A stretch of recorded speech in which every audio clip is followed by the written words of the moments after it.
인생이라는 제목으로 함께 말씀을 나누겠습니다. 밖에 비가 많이 오는데 아랑곳하지 않고 주의 전으로 발걸음을 옮겨 하나님을 예배하는 여러분들을 주님의 이름으로 축복합니다. 이른 아침부터 비가 많이 왔는데요. 여러분들 오면서 어떻게 오셨습니까? 우리가 비가 오면 대부분 우산을 쓰죠. 네, 비가 오면 우산을 쓰는 것이 일반적입니다. 날씨가 더워지면 옷이 가벼워지고 에어컨을 틉니다. 날씨가 요즘에 약간 선선해져서 에어컨을 트는 빈도가 좀 줄어들긴 했지만, 지금도 우리가 약하게나마 에어컨을 틀고 있습니다. 반면에 날씨가 더 추워지면 어떻게 해요? 옷이 두꺼워지고 또한 보일러나 히터를 우리가 틀고 지냅니다. 또 뭐가 있을까요? 그래요. 난로도 있죠. 네. 여러분, 이처럼 우리 인간은요, 주어진 환경에 순응하며 살아가는 존재입니다. 비가 오면 우산을 쓰는 게 당연한 일이죠. 비가 오는데 우산을 쓴다고 이상하게 보는 사람 있나요? 날씨가 너무 더운데 좀 가볍게 옷을 입고 있다고 해서 이상하게 보는 사람이 있습니까? 네, 전혀 없어요. 당연한 거거든요. 당연하다라는 것은 우리 인간이 그만큼 주어진 환경에 순응하며 살아가는 것이 그러한 존재이기 때문에 그렇습니다. 비가 오는데 우산을 쓰지 않으면 감기가 걸리게 되고요. 날씨에 맞지 않는 옷을 입고 있으면 견디기가 무척 어렵습니다. 건강하게 살려면, 편하게 살려면, 그리고 지혜롭게 살려면 환경에 순응하며 살아가야 돼요. 그것이 순리대로 살아가는 인간의 모습입니다. 하나님에 대해서도 마찬가지예요. 많은 경우에 하나님이 우리에게 맞춰주십니다. 하지만 우리가 하나님께 맞추면서 살아가는 것이 우리가 가장 안전하게, 가장 편하게, 가장 행복하게 살아갈 수 있는 방법이에요.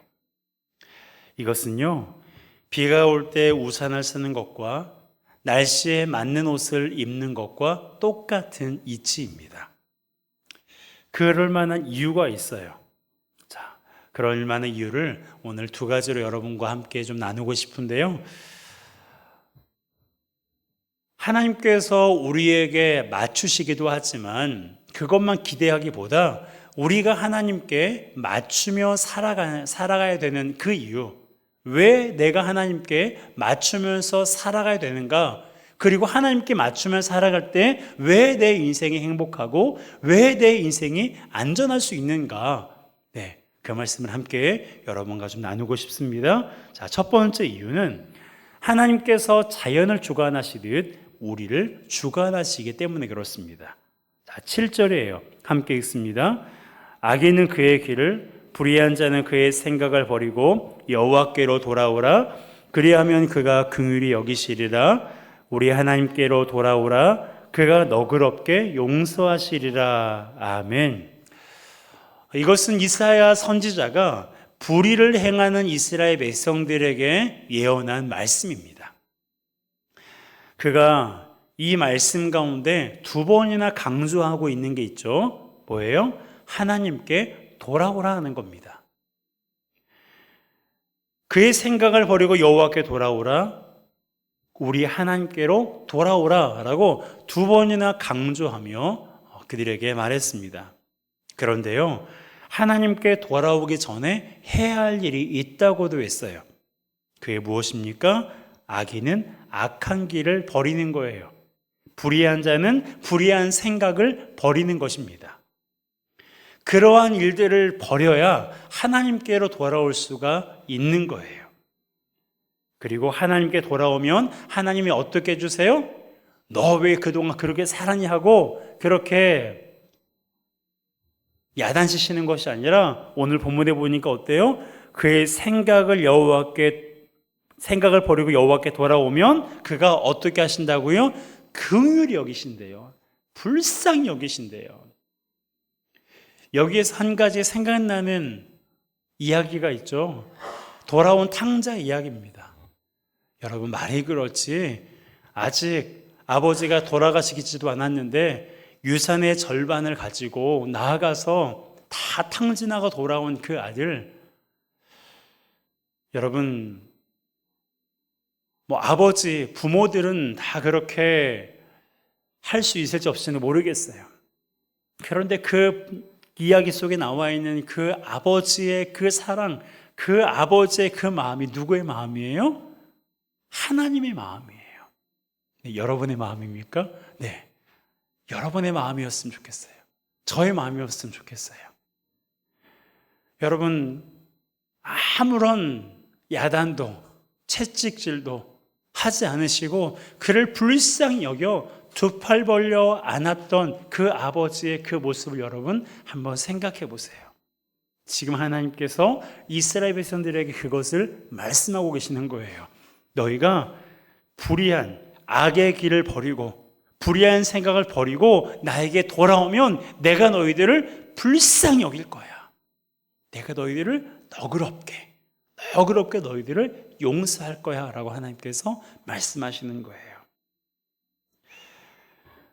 여러분, 하나님은 그런 분이십니다. 하나님은요, 우리의 생각보다 훨씬 더 크신 분이세요. 이 부분에 대해서는 다음에 나오는 두 번째에 나눌 텐데요. 여러분, 하나님의 마음은, 하나님께서 하시는 일은요, 우리가 상상할 수 없을 만큼 어마어마하게 크십니다. 그렇기 때문에 아무리 악한 길을 걸었던 사람이라 할지라도, 아무리 불의한 일을 많이 행했던 사람이라 할지라도 그가 그런 것들을 다 버리고 하나님께로 돌아오면 하나님께서 두 팔 벌려 그를 꼭 안아주신다는 거예요. 그렇다면 하나님께서 그들에게 돌아오라고 하시는 궁극적인 이유가 무엇일까요? 그것은요, 당신이 그들을 주관하기 위해서입니다. 이것은요, 하나님께서 독재하시겠다라는 것이 아니라 하나님께서 그들을 평안의 길로, 기쁨의 길로 걸어가게 하시겠다라는 거예요. 여러분, 하나님이라면 충분히 그렇게 할 만한 분 아닙니까? 하나님이라면 우리 인생을 기쁨의 길로, 평안의 길로 인도하시기에 충분한 분이지 않습니까? 그런 분임을 믿으시기 바랍니다. 여러분, 지난 주일에 나누었던 말씀, 생각나시죠? 생각난 줄 압니다. 자, 크게 두 가지를 말씀드렸어요. 하나님이 우리를 어떻게 하신다고요? 사랑하신다요. 그리고 하나님은 어떤 분이십니까? 하나님은 선한 분이세요. 그러다 보니까 하나님께서 우리를 주관하실 때 그 주관하시는 그 결과는 우리의 인생이 기쁨의 길로, 평안의 길로 걸어간다라는 거예요. 그러니 우리가 사람들에게 주관당하는 것보다, 물질에게 주관당하는 것보다, 불의한 세상에 주관당하는 것보다 누구에게 주관당하는 것이 훨씬 이득이에요? 하나님께 주관당하는 것이 훨씬 이득이에요. 그런데 여기에서 한 가지 중요한 것은 하나님께서 사실 얼마든지 우리를 주관할 만한 능력이 있고 주관할 만한 힘이 있는 분이거든요. 그러니까 억지로라도 내가 너를 주관할 거야 라고 말씀만 하시면 그렇게 될 수 있는, 그렇게 되는 분이에요. 하지만 하나님께서 그렇게 하지 않으세요. 하나님 우리에게 자유를 주셨잖아요. 의지를 주셨잖아요. 그래서 우리가 하나님께 의지를 드려야 돼요. 어떻게 해요? 하나님 나를 주관해 주세요. 하나님 나를 다스려 주세요. 여러분, 불의한 세상에 주관당하는 것보다 하나님께 주관당하는 것, 이것이요, 우리 인생에 있어서 가장 복된 길이에요. 열왕기서에 보면 그러한 내용들이 좀 실질적으로 많이 기록되어 있는데요. 열왕기서에 보면 누가 왕이 되거나 그러면 그에 대한 평가가 가장 먼저 기록되고 있습니다. 그 평가의 기준은 바로 하나님이세요. 그래서 하나님 보시기에 정직했느냐, 하나님 보시기에 악했느냐라고 하나님이 그 왕을 평가하십니다. 여기서 우리가 기억해야 될 것은 하나님 보시기에 정직한 왕은 하나님이 주관하시는 왕이었고, 하나님 보시기에 악을 행한 왕은 하나님이 주관하시기를 거부했던 왕입니다. 여러분들이 한번 열왕기서를 읽어보시면 하나님 보시기에 정직한 왕과 그렇지 않은 왕의 말로가 얼마나 다른지를 우리가 알 수가 있어요. 여러분, 하나님이 주관하시는 인생을 살아가시길 원하십니까? 꼭 그렇게 살아가시기를 주님의 이름으로 축복합니다. 내가 내 인생을 주관해서도 안 돼요. 내 부모가 내 인생을 주관해서도 안 돼요. 내가 가장 존경하는 누군가도 그 사람조차도 내 인생을 주관하면 안 돼요. 오직 누가 내 인생을 주관해야 돼요? 누가? 하나님, 예수 그리스도가 내 인생을 주관해야 돼요. 그래야 우리 삶에 하나님이 이끄시는 평안과 기쁨의 길이 우리 앞에 놓여지고 날마다 승리하는 삶을 우리가 살아갈 수가 있는 것입니다. 여러분, 하나님께서 내 삶을 주관하시기를 사모하시기 바랍니다. 하나님께서 이끄시는 길을 걸어감으로 말미암아 하나님께서 우리에게 주시는 놀라운 은혜를 오늘도 내일도 주님 나라 가는 그 순간까지 그 은혜를 받아 누리는 우리 모두가 되시기를 주님의 이름으로 축복합니다. 이것이 바로 하나님께 인생을 살아가야 하는 첫 번째 이유예요. 하나님이 주관하시는 인생이 우리의 인생 가운데 있어서 최선이기 때문에. 그럼 두 번째 이유는 뭘까요? 그건 바로 하나님의 생각이 우리의 생각보다 높기 때문입니다. 자, 8절과 9절이에요. 함께 읽습니다. 이는 내 생각이 너희의 생각과 다르며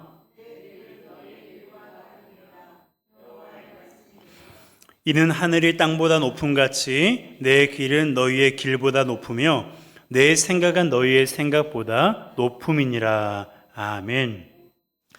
참 익숙한 말씀이시죠? 네, 우리가 여러 번 아마 설교를 방송이시든지 저도 예전에 이 말씀으로 설교를 한번 했던 것 같습니다. 우리에게 참 익숙한 말씀이고 또 뭐 설교를 듣지 않았던 우리의 믿음의 고백으로 많이 하는 그런 고백 중에 하나입니다.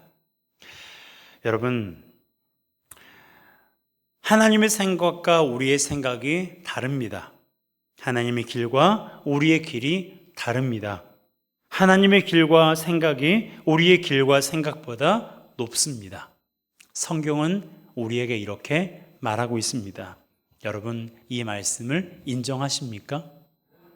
여러분, 이 말씀을 인정하세요? 네. 그런데요, 인정만 하면 안 돼요. 인정만 하면 안 되고 어떻게 되느냐? 인정하고 사는 게 더 중요해요. 인정은 할 수 있어요. 저 사람이 나보다 똑똑해. 저 사람이 나보다 능력이 많아. 저분이 나보다 많은 것을 알고 있어. 네, 그것을 인정하는 것은 어쩌면 할 수 있어요. 물론 그것도 쉬운 일은 아니지만, 하지만 거기에서 우리가 한 걸음 더 나아가야 돼요. 인정하며 살아가야 됩니다. 여러분, 인정하고 사는 것이 하나님께 맞추며 살아갈 수 있는 방법이에요. 하나님의 생각과 나의 생각이 달라요. 그럼 누구의 생각을 따라야 돼요? 그렇죠. 하나님의 생각을 따라야 되는데 우리가 살아가다 보면 그렇지 않을 때도 있잖아요. 내가 원하는 길과 하나님이 원하시는 길이 다를 때가 있어요. 그럼 어느 길로 가야 돼요? 말하기가 막 조금 하나님이 듣고 계시니까 좀 말하기가 좀 뭐하죠. 알고는 있어요. 그런데 하나님이 이끄시는 길로 가는 것이 옳다는 것을 우리가 너무나 잘 알고 있는데 내 인생을 돌이켜보면 그렇지 않을 때가 있었다라는 거예요. 우리는 인정하고 있습니다. 내 생각보다 하나님 생각이 옳다는 걸.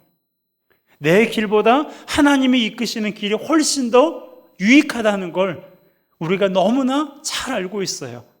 그런데 그것을 인정하고는 있지만 인정하며 살고 있지 않기에 하나님께 맞추는 삶을 살아가지 못하고 있다는 거예요. 여러분, 하나님의 생각이 옳다는 것을 우리가 인정하고 하나님께서 이끄시는 그 길이 내가 생각하고 계획했던 것보다 훨씬 더 유익하고 아름다운 길이라는 믿음이 있다면 하나님께서 우리에게 무엇을 말씀하시든 그 길을 우리가 걸어갈 수 있어요. 하나님, 저에게 맞춰주세요가 아니라 하나님, 제가 당신께 맞춰드릴게요. 하나님, 제 생각을 좀 따라주세요가 그렇게 주장하는 것이 아니라 하나님, 당신의 생각대로 내가 나아가겠습니다라고 하나님 앞에 고백할 수 있다는 거예요. 여러분, 성경을 보면 하나님의 생각을 따르지 않고 내 생각을 따르다가 그릇된 만류를 겪은 사람들이 참 많이 있습니다. 그 가운데 우리가 가장 익숙하게 알고 있는 사람들이 바로 광야길을 걸어갔던 이스라엘 백성들이에요. 여러분, 그들은요 정말 지금도 상상할 수 없을 만큼 놀라운 하나님의 능력을 직접 눈으로 경험했던 사람들이에요. 하지만 그 가운데 많은 사람들이 광야에서 죽임을 당했어요. 왜 그랬습니까? 내 생각을 주장하다가, 하나님이 이끄시는 길로 가지 않다가 광야에서 죽임을 당한 거예요. 하나님께서 홍해로 이끄시면 홍해로 걸어가면 돼요. 하나님의 광야로 이끄시면 광야로 들어가면 돼요. 하나님께서 홍해 앞에서 아무 일도 행하지 않으셨습니까? 하나님께서 광야에서 아무 일도 행하지 않으셨나요?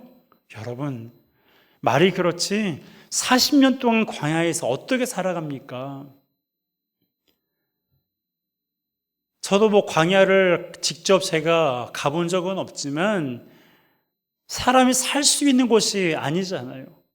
그런 곳에 40년 동안 그렇게 살아갈 수 있었던 건 이것이 다 하나님의 은혜의 의미를 우리가 잘 알고 있지 않습니까?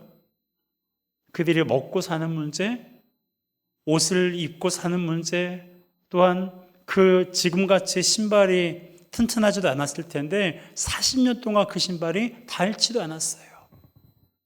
하나님이 그들을 업고 계셨거든요. 성경이 그렇게 말하고 있어요. 내가 너희들을 업고 왔다고. 업으니까 신발이 안 닳아지죠. 여러분, 그러한 하나님의 은혜를 경험하고 하나님의 능력을 경험했던 사람들이었지만 하나님의 생각을 따르지 않았을 때, 하나님이 이끄시는 길로 걸어가지 않았을 때 그들은 하나님이 약속하셨던 가나안 땅을 보지도 못한 채 광야에서 죽임을 당할 수밖에 없었습니다. 여러분, 하나님의 생각을 따르지 않고 내 생각을 따르면 우리의 삶이 별반 다르지 않을 수 있어요.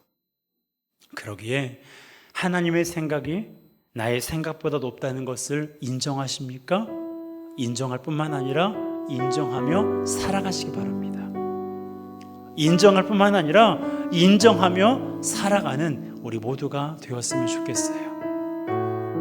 하나님이 이끄시는 길이 내가 계획한 길이 아닐지라도, 하나님이 원하시는 그 일이 내가 한 번도 생각도 해본 적이 없는 그 일이라 할지라도 하나님께서 우리에게 걸으라 하시면 걸을 때 하나님의 은혜를 경험할 수 있고, 하나님께서 원하시는 일을 하라고 할 때 그 일에 순종하여 우리가 하게 되면 하나님께서 우리가 생각지 못한 크고 놀라운 일들을 하나님께서 경험하게 하십니다. 여러분, 지금까지 살아오시면서 그러한 하나님의 은혜들을 많이 경험하신 줄 압니다. 혹시 잊으셨습니까? 하나님이 나에게 베푸셨던 그 놀라운 은혜, 내가 죽을 것 같은 그 고통 가운데서도 지금 그 고통이 지나서 이렇게 살아서 하나님을 예배하고 있는 그때의 그 하나님의 은혜를 여러분 잊지 마세요. 도무지 해결되지 않을 것 같은 삶의 커다란 그 수렁에 빠진 것 같은 상황 가운데 있었지만 하나님께서 우리를 건져주셨잖아요. 여러분, 그 은혜를 절대로 우리가 잊어서는 안 돼요. 그 은혜를 우리가 기억할 때 하나님께서 우리의 기회를 얼마나 선하게 인도하시는지, 하나님께서 얼마나 우리를 사랑하시는지를 우리가 알 수가 있습니다. 그러기에 하나님의 생각이 내 생각과 다르다고 하나님께 원망하지 말고, 하나님, 제가 당신의 생각에 맞춰 드릴게요. 제가 이러한 것을 계획했지만 하나님이 다른 길로 인도하시니 제가 하나님이 이끄시는 길로 걸어가겠습니다. 여러분, 하나님이 나에게 맞춰주는 인생이 아니라 우리가 하나님께 맞추는 인생을 사시기를 주님의 이름으로 축복합니다. 그러한 성도에게 하나님께서 놀라우신 은혜를 베푸실 줄로 믿습니다.